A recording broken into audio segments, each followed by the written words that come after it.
Hello everyone, welcome back to my channel. और कैसे हैं आप सब? मैं तो ठीक हूँ और मेरे बच्चे भी ठीक हैं। तो अभी मेरे शैतान बच्चे जा रखे अपने पापा के साथ नीचे, तो मैं अच्छा मौका मिला है मुझे आपके साथ एक हॉरर स्टोरी शेयर करने का। तो मैं आपको हॉरर स्टोरी में शेयर करूँगी। अब एक उत्तराखंड से ही रिलेटेड है। ये मेरी मतलब मेरे पे बीती हुई की स्टोरी नहीं है, मतलब मेरे से जुड़ी हुई स्टोरी नहीं है। ये उत्तराखंड में उस टाइम की स्टोरी है जो बहुत फेमस थी। जब अंग्रेज वगैरह रहते थे उस टाइम की स्टोरी है ये।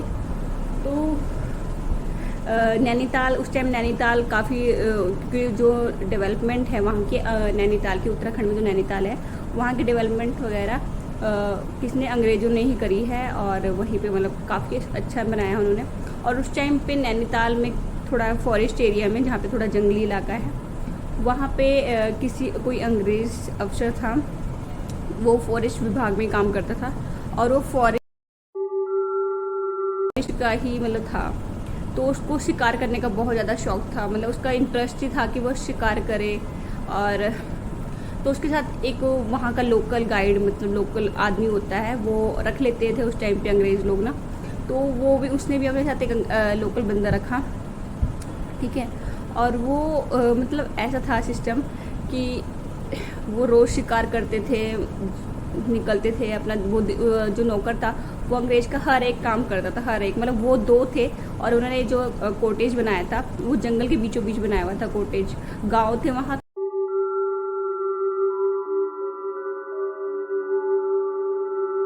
काफ़ी दूर थे वो गांव। तो फिर जो कॉटेज बनाया हुआ था वहाँ वो लोग रहते थे। और वो जो उनका मतलब जो नौकर था वो पूरी तरह से इतना उसके पीछे मतलब पागल सा हो गया, मतलब अंग्रेज़ों की लाइफस्टाइल जीने के लिए, मतलब पागल सा हो गया था। और वो अंग्रेज़ भी उसको अपने इशारों पे नचाता था, ठीक है। तो कुछ उन दोनों को ना शिकार करने का धीरे धीरे करके शौक पड़ गया। और वो शिकार धीरे धीरे जानवरों से लेकर अब वो इंसानों का भी शिकार करने लगे थे, मतलब गोली से मार देते थे और उसे घर पे ला के उसको काट के उसको पका के खाते थे, उसके अंदर के पार्ट्स को, मतलब दिल को, आइज़ को, हार्ट को और मतलब लीवर को, ठीक है। तो वो उनका ना शौक ही हो गया था, मतलब आदमखोर हो गए थे वो। तो उस गांव में जो आसपास के गांव थे ना, थोड़े बहुत जो आसपास के गांव थे, तो वहाँ के ना लोग धीरे धीरे करके गायब होने लगे। एक गायब हुआ, दो गायब हुआ, तीन गायब हुआ। तो ऐसे करते करते अब गांव वालों को भी शक हो गया। पहले तो वो सोचते थे कि किसी ने, जानवर ने खा लिया होगा, पर जानवर खाते तो उनकी लाश तो मिलती, हड्डी तो मिलती, कुछ तो मिलता। तो अब उनके साथ ऐसा हुआ कि धीरे धीरे करके एक दिन ना मतलब एक दो लोगों ने जंगल में पैरवी सी करने लग गए थे। तो उन्होंने देखा कि एक अंग्रेज और उसका नौकर, मतलब जो वो थे, वो उनको जानते थे सब कि ये अंग्रेज अफसर है, तो उसका सलूट मारते थे लोग सब, तो वो जानते थे। उन्होंने देखा कि उन्होंने एक गोली मार के एक आदमी को मारा और उसको मार के घसीटते हुए अपने घर ले गए। तो जो दो लोगों ने जाकर पूरे गाँव में ये बता दिया। अब वो एक गाँव से दूसरे गाँव में खबर पहुँची, ठीक है, पहुँचाई उन्होंने धीरे धीरे करके। और उनसे मतलब आसपास के सभी गाँवों के पंचों ने मिलकर उस अंग्रेज को और उसके जो नौकर होता है उन दोनों को वहीं पे जला के, मतलब उनके घर में आग डाल के उनको मार डाला, ठीक है। अब वो कॉटेज कैसा हो गया है, बिल्कुल खंडर हो चुका है, जला जला तो खंडर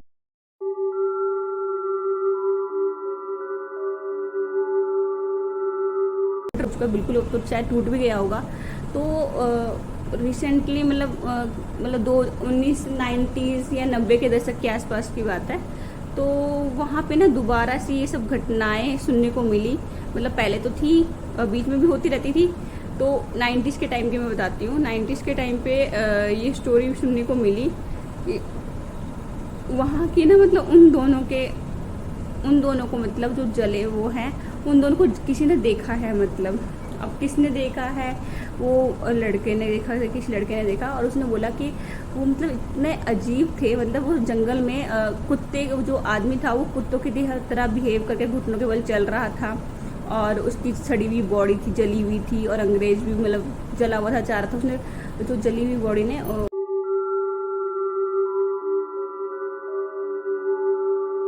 पहना हुआ था, क्या बोलते हैं, अंग्रेजों वाला सूट बूट पहना था। और हाथ में शिकार लेके, बंदूक लेके घूम रहे थे।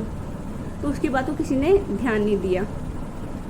तो उस गांव के आसपास फिर से वो इंसानों का शिकार करने लगे। अब एक बार क्या होता है, आसपास के जो गांव के बच्चे होते हैं खेलते खेलते, मतलब पहाड़ों के गांव के बच्चे तो होते थोड़े खुले दिल वाले होते हैं, डरते नहीं है, तो वो लोग उस खंडर के अंदर चले गए थे और उस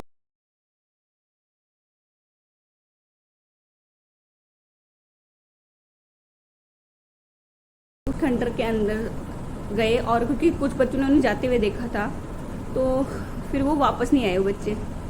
उनके साथ क्या हुआ क्या नहीं हुआ, तो आसपास के गाँव वालों के लोग जब वो उस खंडर में, मतलब उस घर, उस टाइम खंडर में उस घर में गए, तो अंदर उन्हें बच्चे भी नहीं मिले और बच्चे बाहर भी नहीं निकले। और ऐसे करते करते वहाँ वारदातें फिर से स्टार्ट हो गई थी। तो कभी किसी का गायब, कभी कोई गायब होना, कभी कोई गायब होना, तो बहुत ज़्यादा स्केरी सा हो गया था। और वो जो लड़का था जिसने उसे देखा था, उसने कई बार लोगों को बताया कि ऐसी ऐसी बात है, पर एक रात वो भी लापता हो गया अपने घर से। तो बहुत ज़्यादा हो जाता है कि ये सब स्टोरी सुनकर मेरे तो रोंगटे खड़े हो गए। तो मतलब जब मैं सुनाती हूँ तो मैं कई बार मेरे दिमाग में घूमने लग जाती है ये सब बातें। तो यही सब होता रहा। फिर उस आस पास के जो गांव वाले थे, उन्होंने फिर एक हमारे जो उत्तराखंड में होता है, वो एक तरफ है ना केरी कूरी सी करते हैं, मतलब ताकि वो उनके गांव के आसपास कोई भूत प्रेत वगैरह ना आ सके। तो उन्होंने उस जो खंडर वाला इलाका है उसमें भी केरी कर दी है, ताकि वो जो चीज़ है वो उस खंडर के अंदर ही रहे, उसके बाहर ना आ सके। तो उन्होंने जो गढ़वाली रीति रिवाज या पहाड़ी रीति रिवाज से वो कर दिया है, उसको कैरी कर दिया, मतलब बांध दिया है, और ताकि वो आसपास किसी गांव में ना आ सके, सबने अपने गांव के। तो उनके वहाँ भी ऐसे ही रीति रिवाज के हिसाब से वो लोग करने लग गए हैं। और तब से उन्हें वो अंग्रेज का भूत और उसके जो नौकर था उसका भूत नहीं दिखाई देता है, और वो नुकसान भी नहीं पहुंचा पाता है उन लोगों को।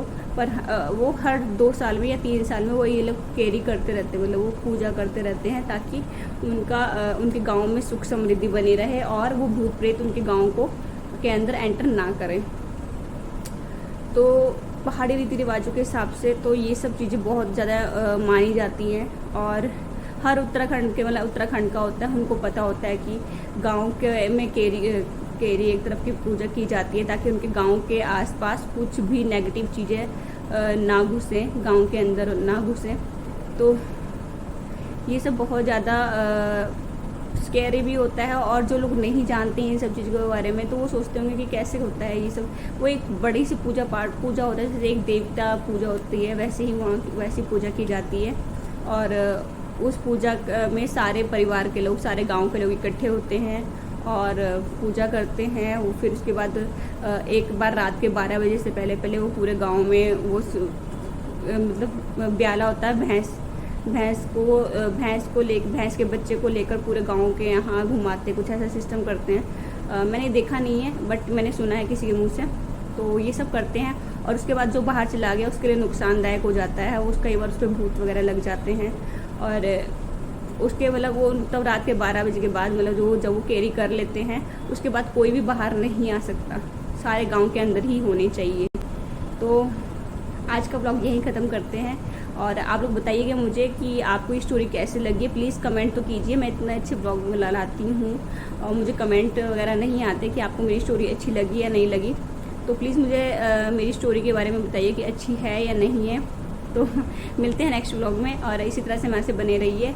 टाटा बाय बाय, शब्बा खैर, और लाइक शेयर सब्सक्राइब ज़रूर करना मेरे चैनल को। और प्लीज़ मोटिवेशन के लिए कमेंट ज़रूर करना, ताकि मुझे थोड़ा बहुत मोटिवेशन मिले। और तब तक के लिए बाय बाय।